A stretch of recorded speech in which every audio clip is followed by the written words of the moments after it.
খেলে গেছে পেলে, রেখে গেছে তাদের ছেলে। তো আর্জেন্টিনার ভালো কিছু দেখলে তাদের অনেক বেশি জ্বলে। ব্রাজিল ভক্তদের নিয়ে বলবো, তোমরা দুঃখ প্রকাশ করো না, তোমাদের জন্য এক বালতি সমবেদনা। তোমরা প্লিজ বাপ্পারাজের গান শোনো এবং 7 আপ খাও। আপনাদেরকে বারবার বলে যে আপনার হাত দিয়ে গোল দেন, হাত দিয়ে গোল দিয়ে বিশ্বকাপ জিতেন, এটা কেমন লাগে? ভাই হাত দিয়ে গোল দিয়ে আর পা দিয়ে গোল দেয়, মানুষের মতন তো মানে গোল দেওয়ার সময় হলে শুয়ে পড়ি না, অভিনয় তো করি না, তাই না? খেলে গেছে পেলে, রেখে গেছে তাদের ছেলে। তো আর্জেন্টিনার ভালো কিছু দেখলে তাদের অনেক বেশি জ্বলে, এর জন্য তারা সমালোচনা করবে। আজকে যেহেতু আর্জেন্টিনার শোভাযাত্রা একটা আনন্দ র্যালি হচ্ছে, তো সেই হিসাবে ওর নাম মেসি, তাই আমি প্রতীকী হিসাবে মেসিকে নিয়ে আসছি। ওর নাম মেসি কেন রাখা হয়েছে?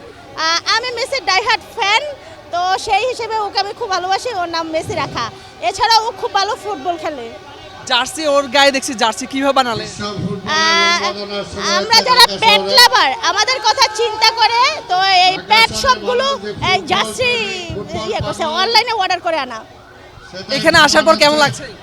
এখানে আসার পর থেকে এই পর্যন্ত ও খুব নার্ভাস, আর ওকে দেখে সবাই উল্লাসিত। ও মনে হচ্ছে যে রিয়েল মেসি চলে আসছে। আপনার মেসি কাল কয়টা গোল দিবে? এই মেসি না, ওই মেসির কথা বলছি। মেসি অলওয়েজ ম্যাজিক্যাল, তো আমার মেসির ম্যাজিক কালকে দেখাবে, ইনশাআল্লাহ 4টা গোল দেবে। ব্রাজিল ভক্তদের নিয়ে কিছু বলেন। ব্রাজিল ভক্তদের নিয়ে বলবো, তোমরা দুঃখ প্রকাশ করো না, তোমাদের জন্য এক বালতি সমবেদনা। তোমরা প্লিজ বাপ্পারাজের গান শোনো এবং 7 আপ খাও।